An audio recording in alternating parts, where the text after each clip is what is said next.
What are you doing? Welcome to the Legionary. That is not for you. That is an incredibly expertly made piece of Roman hardware, and you're now about to destroy it. It's not for animal consumption. Hello. Sorry about the video. Cliff's decided that he's going to give this give us a thorough inspection and chew it to bits. But yes, welcome to the Legionary. And on this, the final video on the Pila Fossata, so you may all breathe a sigh of relief. Thank God he's finished talking about Roman steaks. I just thought I'd read some closing notes. These are on the original paper that was initially published on the dig that occurred in 2019. So I'll go over it and then explain some of the contents very briefly. So it was a Roman military base with wooden obstacles of approach. The excavations on the Bloskov near Badems on the River Lahn yielded a Roman military installation of about 0.1 hectare in size, dated to the Claudio-Neronian period. That is sort of Julio-Claudian period, actually. Well, we know it as that, and it's 37 AD to 68 AD, roughly, in date. In the inner V-shaped ditch, so at the bottom of a V-shaped ditch, pointed stakes in the style of an approach obstacle were proven for the first time in situ. So these were found stuck in the ground as they'd been laid 2,000 years prior, and in an excellent state of preservation.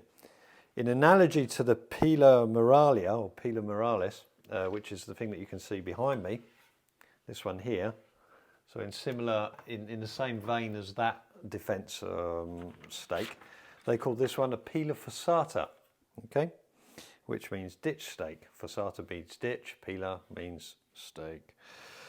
This is a term hitherto not recorded. Yes, because the Romans didn't actually refer. They do use the term Pila loosely, but these terms were actually coined more by the archaeologists that discovered them. So there are different loose references to these in Roman texts, but we don't know exactly what they referred to these as. The military installation formed part of a linear ditch and rampart system, and probably served as a barrier on the terrain. That's obvious. An area of mine shafts and finds of slag from Roman context indicate a connection with mining activities. So the site was possibly dedicated to mining. However, the proof of a Roman date for these mine shafts is still lacking, so that they can't date the mine shafts to the Roman era because they haven't excavated and been able to do that. So what it's saying is a lot of this is inconclusive, but there's a lot of good indicators. So the mining aspect of it is interesting, because I'll put my notes down here, because some of you left some comments on the video I made. One in particular pointed out, as a former combat engineer in the military, pointed out that from his point of view, this was very interesting because it indicated that the stakes, because they pointed in, up and out, were also to prevent people leaving as well as getting into the camp, which I thought was an interesting observation. So similar to the barbed wire analogy, which I've used before. If this was a mining location, it would have been manned by a lot of the manpower would have been slaves. So you want to prevent those slaves from escaping. Possibly you could also want to prevent them pilfering the iron ore that was being excavated on site. So yeah, there's two possibilities there. But I just thought, from a former combat engineer, that was a brilliant observation, and which is what we want to do on the Legionary, because I always do it from a military point of view, from an infantryman, former paratrooper in the French Foreign Legion. I look at things like this and I compare it to my experiences. And so this subscriber, looked at this from his point of view, and it's great. That's exactly what I want. This is the whole point of me doing this. So yeah, good observation. Second observation was about the portability of these. So these struck one of the subscribers as actually very portable, obviously man portable. You could probably carry several of these along with your pack because they're quite light, only just around about a kilo, 2 kilos max. These are made out of ash. The originals were made out of oak. Now, this was interesting, or the observation of these being man portable also sort of leaned towards maybe these were the ones, suggesting that maybe these were the ones that were being referred to as being carried by the legionaries on the march rather than these. This is obviously Pila Morales. These are a lot bigger. This is one that I made several years ago. It's a replica of one made or found in Oberhausen, also in Germany. Something about the ground there, excellent state of preservation. It's wet and damp and anaerobic. So yeah, great stuff. Yeah, so these were suggested that these were man portable. You can read lots of texts that don't cite sources, but they say, yeah, the legionaries carried one or maybe even two of these on the march. If you've got a full pack and one of these, which weighs at a very minimum 5 kilos, and if it's made out of oak, possibly even more. Oak's a lot heavier, a lot denser as well. This is plain wood, by the way, so it's lighter. So yeah, at a minimum of 5 kilos, very heavy. So maybe they were referring to these, or something even smaller, or something somewhere in between.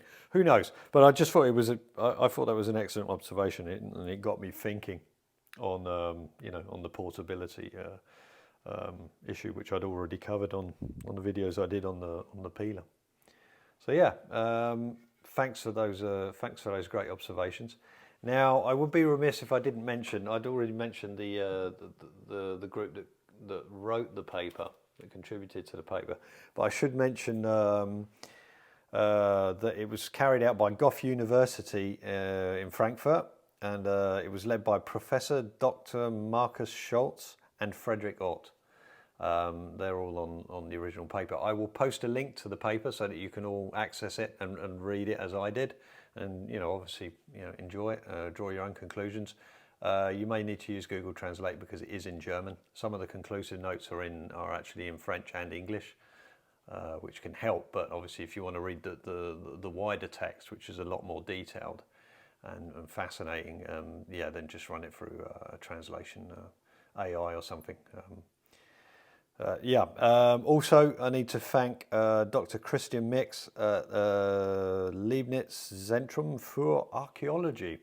That's possibly the worst German in the world. My German, not him. Should specify that.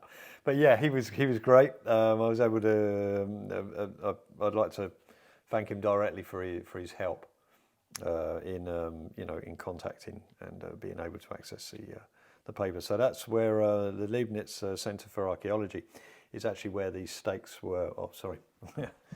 These stakes were actually the originals were taken and preserved.